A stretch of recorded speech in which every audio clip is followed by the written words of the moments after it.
Hello and welcome to the video lecture on Fourier transform. Here we are going to study one of the important integral transform, that is Fourier transform. As we know, the integral transform theory is a mathematical tool which can be used to solve various initial and boundary value problem in engineering like conduction of heat, transverse oscillation of an elastic beam, etc. The Fourier transform is the simplest among the other transformation method.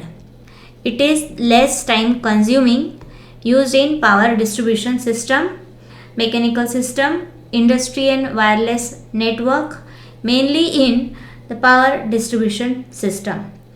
The mitigation of power quality disturbance requires fast accuracy and high noise immune method. Over there, the Fourier transform method is used. The Fourier transform method is very much important as it is used in linear system analysis, antenna studies, optics, random process modeling, quantum mechanics and physics, boundary value problem, and has been very successfully applied to the restoration of astronomical data. The Fourier transform is used in many fields of science and as a mathematical tool to alter a problem into one that can be more easily solved. So let's first see what is integral transform. So let f of x be a function defined in an interval ab. And let k of sx be a function of two variables s and x.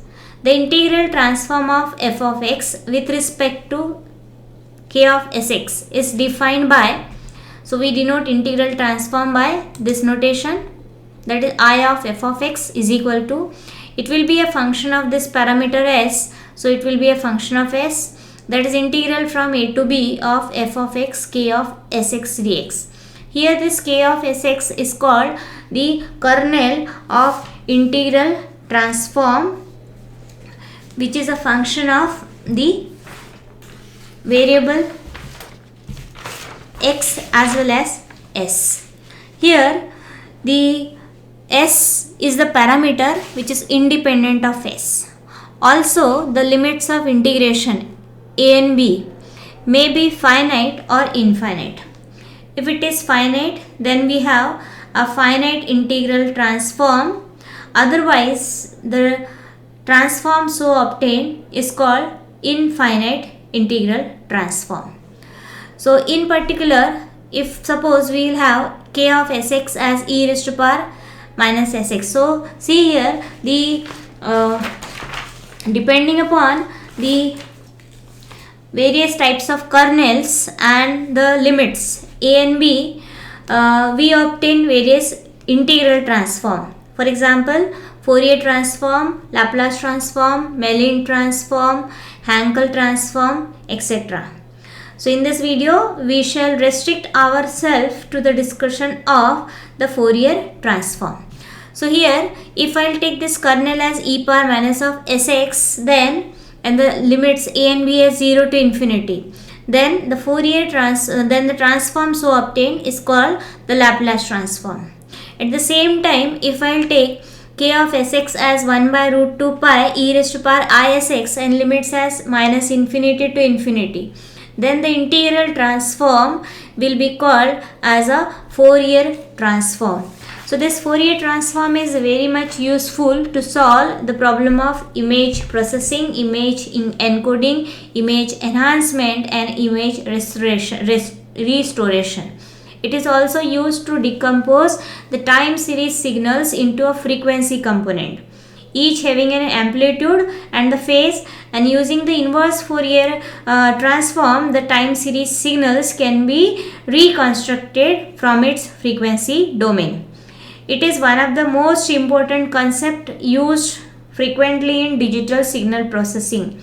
Beside this, the Fourier transform are very useful to solve the integral equation ordinary differential equations and partial differential equation. So the interpretation of any integral transform completely depends upon this kernel, right? K of Sx. K of Sx runs the integral transform. So if we have K of Sx as 0, then function of S, the resultant will be 0, which will be meaningless, right? So depending upon the various values for this kernel, we will have the different set of transforms, right? So let's see what is the Fourier transform. So Fourier transform is defined as, so we have a function f of x which is defined in the interval minus infinity to infinity. Then the Fourier transform of the function f of x is given by the integral 1 by root 2 pi integral from minus infinity to infinity e raised to power Isx f of x dx, and is denoted by, as its resultant is a function of s, so we write it as f of s, and as this is used in many times in signal processing, so that's why we denote this by this symbol f wiggle s. This is a symbol for signal processing, right, where s is a parameter which may be real or complex. Sometimes here this constant written before the integral is also taken as 1 by 2 pi. So that's why we have Fourier transform as either this, or in some of the textbook you will find it as 1 by 2 pi times integral minus infinity to infinity e raised to power Isx f of x dx. So this is called a Fourier transform. F is called the Fourier transform operator, which converts a quantity in time domain to a frequency domain, and the inverse Fourier transform is given by, so we have this two different definition, we can adopt anything. Now remember here that the multiplier or the selection of the coefficient, that is 1 by 2 pi, right, before this Fourier transform as well as inverse Fourier transform, this complete multiplication should be 1 by 2 pi. This factor should be 1 by 2 pi, because the 1 by 2 pi is nothing but a conversion of quantity.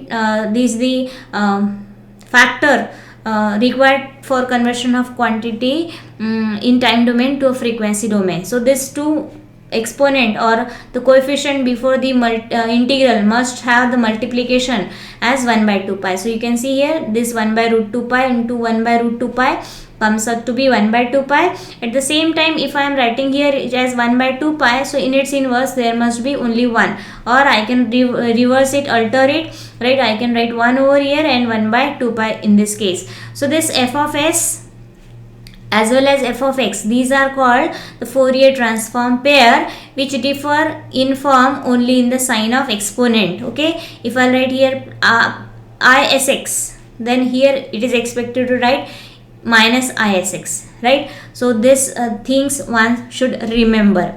So let's have some definition or reductions of Fourier transform. So as we know that e raised to power I theta is cos theta plus I sin theta, so that, and depending upon the nature of function f of x, we can reduce it into the two different transform further, that is called Fourier sine transform and Fourier cosine transform. So if we have a function as say f of x as a odd function, right? If we have f of x as a odd function, then we have the Fourier sine transform, which is defined in this way. Here it comes out to be under root of 2 by pi. Here we are just using the that property of definite integral, which says that integral minus a to a of f of x dx is 2 times 0 to a. So that when you use this formula directly over there in the definition of Fourier transform, you will get such type of reduction,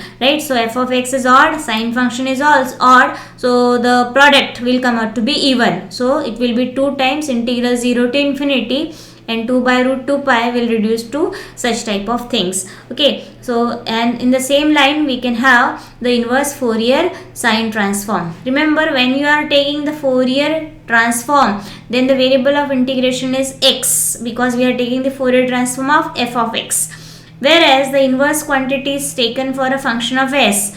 So integration need to be done with respect to s. So these small things one should remember, right? Here we are taking inverse Fourier transform of this fs of s, right? So here suffix s as well as suffix c, these are just a notation for denoting a sine transform or a cosine transform. If I write f suffix c, it means it is a cosine transform, Fourier cosine transform. Okay, just again, if we have function as even, in that case its product with the cosine will be only be even. So this transform is called as a Fourier cosine transform, and the inverse is defined by equation number 6.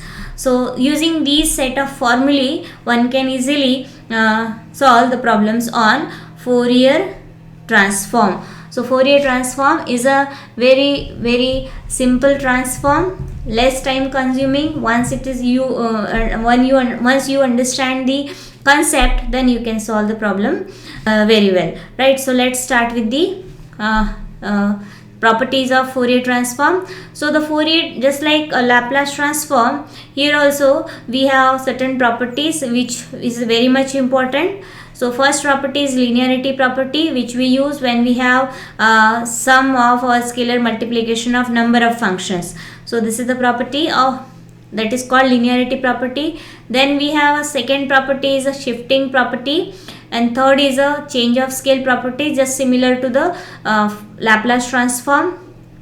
And then we have one most important property in a Fourier transform, that is Parseval's identity.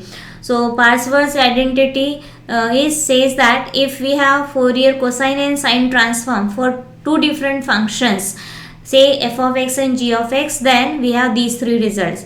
So here I would like to go with the proof of this Parseval identity. Remaining three properties proof you can derive by making use of the definition of Fourier transform. So let's prove this Parseval's identity. Let's have the first proof. So what we will do, so we'll consider the left hand side, and I'll just use the definition of transform.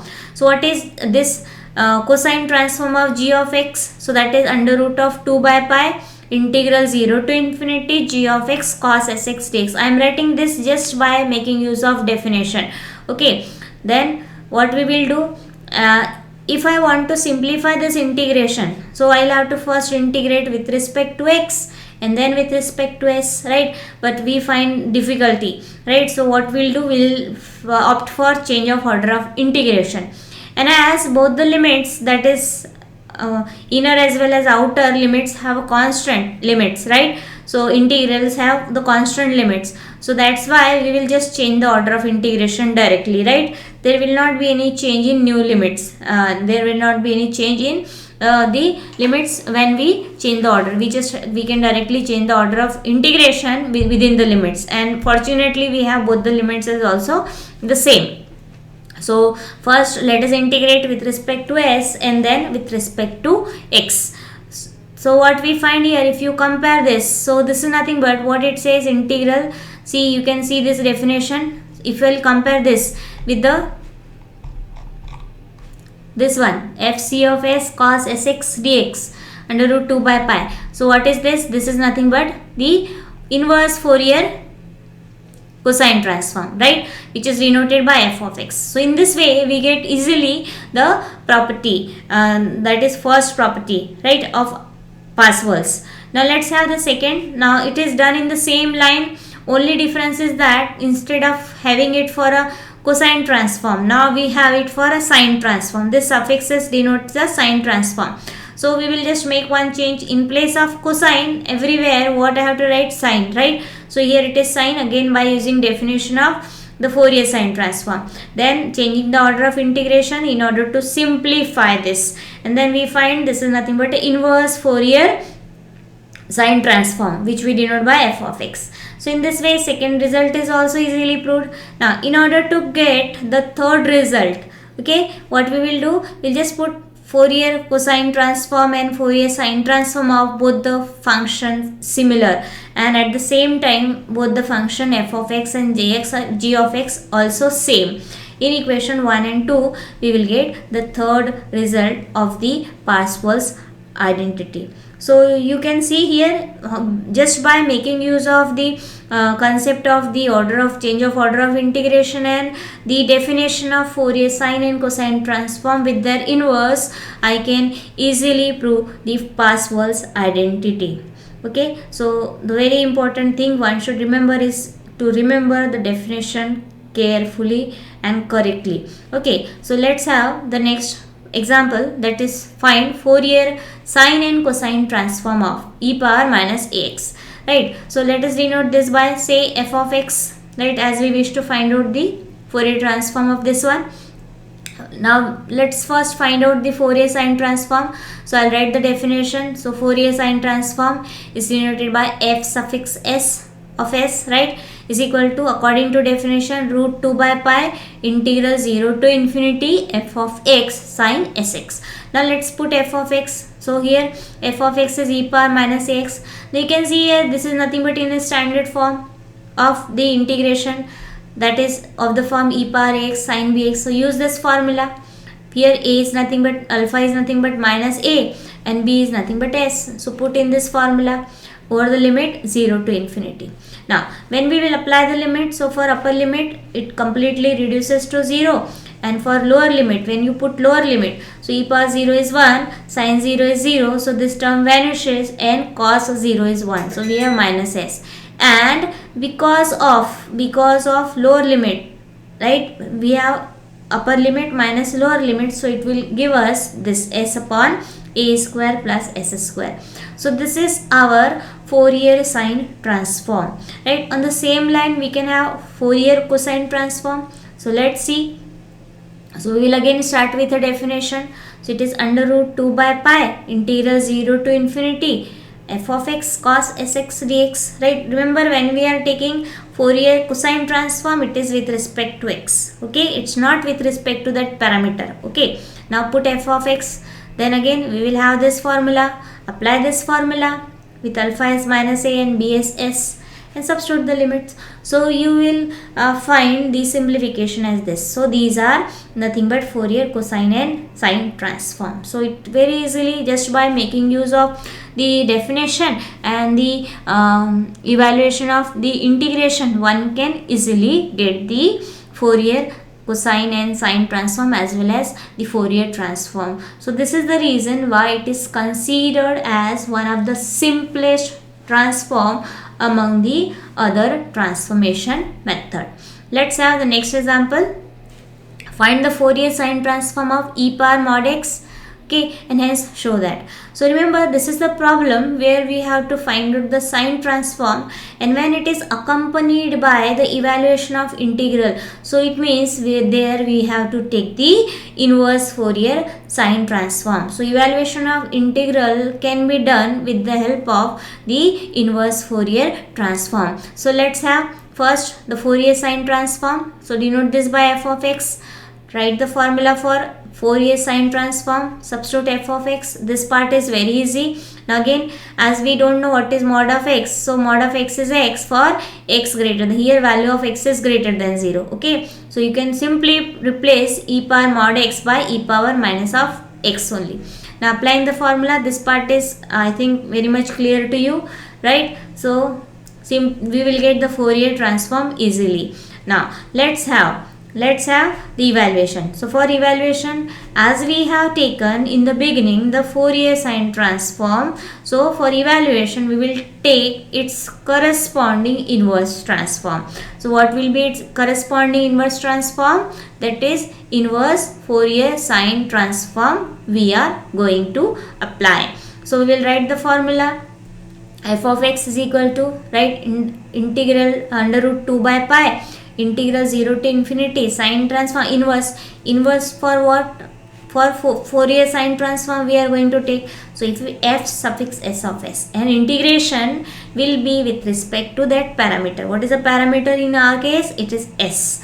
Okay, now substituting, we know the answer for this, that is what? Under root 2 by pi s upon s square plus 1, just now we have obtained, right. So substituting this and simplifying, so what we are getting? We are getting this type of term. You can see here under root 2 by pi into under root 2 by pi, that is 2 by pi. Take it on the left hand side, so it is pi by 2. So pi by 2 e power minus mod x, this we have. Okay, now again mod of x is same as x, because the range is given over here is what, for all t or x greater than 0. So mod of x is same as x. Okay, now have you got the result? So for this we need to see what we want exactly, right? So we will have to do the comparison with the desired results. What here, see here, first thing that you have to notice, integration is with respect to s. So whatever integrand we have obtained after applying inverse Fourier sine transform, that need to be observed carefully. So what I want integration with respect to x, and one more quantity, what is that, m. Okay, so let's see. So here what we will do, we will put s as x, right? So everywhere s will get replaced by s, and at the same time here what is left, we find x, so that x need to be replaced by m, and replacing x by m, we get a desired result. You can see here, right? So this is what we needed, what we require in this example. So just by a simple mere observation you can get the desired results. So let's have the next example. This is very much important. Please observe this carefully. So function, Fourier transform for this function is required. Function is defined as t square for mod of t less than 1. So it's very much important to know what this mod of t less than 1 means. So it means that if suppose we have a real line, say minus infinity to infinity, and the 2 points, say minus 1 and 1, right? So this interval between minus 1 to 1, which are shown by this green line, right? So this is nothing but what, mod of t less than 1, whereas the portion on the real line system beyond this, right, other than this, that is shown by this red dotted line, this is nothing but a mod of t greater than 1. So how you are going to write this? So mod of t less than 1 means what? It is nothing but when t is between minus 1 to 1. Okay, and mod of t greater than 1 means other than this. So how will you write that? So that means minus infinity less than t less than minus 1, and 1 less than t less than infinity. That comes under mod of t greater than 1. Okay, why this should be known to you? Because now I am going to use this f of t in a integration, right, as a integrand. So there you should know the range, accordingly you can split the integral. Okay, so this is according to definition what we have, right?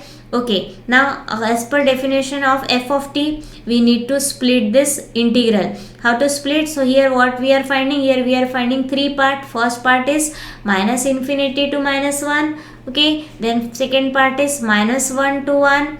Then third part is 1 to infinity. So integral 1 to infinity. Now see here, this is the first part. So over here what is mod of t is greater than 1. Okay, mod of t is greater than 1. So in this case what is f of t? F of t is 0. So what we have, 0. Then plus second integral is limit minus 1 to 1. Right, minus 1 to 1 means mod of t less than 1. Over here f of t is t square. So t square. Then next integral, what is f of t? So that is this part. Okay, when mod of t is greater than 1. So again f of t comes out to be 0. So this is how one can put the f of t according to its definition correctly. Now this task is very easy now. You can just integrate this just by applying successive integration by parts. Okay, applying successive integration by parts. So first function is t square. Then integration of second function is e power ist upon is minus derivative of previous first term, that is 2 square. Again integration of this. So we have e power ist upon is into is is already there. So is whole square plus now derivative of 2t is 2. Again integration of this. So e power ist upon is into this is whole square. That is what? Is whole cube. Now we will apply the limits as upper limit 1, lower limit minus 1. So we will arrive at such type of simplification. You can see here this term in the bracket. This is nothing but what? Say this is sine 2 sin s, right? This is 2 cos s. So such type of formula we will use and then simplify it further. So we have now Fourier transform like this. Okay, so in this way one can easily get the Fourier transform, Fourier sine transform and Fourier cosine transform. I hope this video you will find very much useful to solve the problems on Fourier transform. So I will share few more important example in my next video lecture. Till then, keep watching, keep learning. Thank you all for watching the video.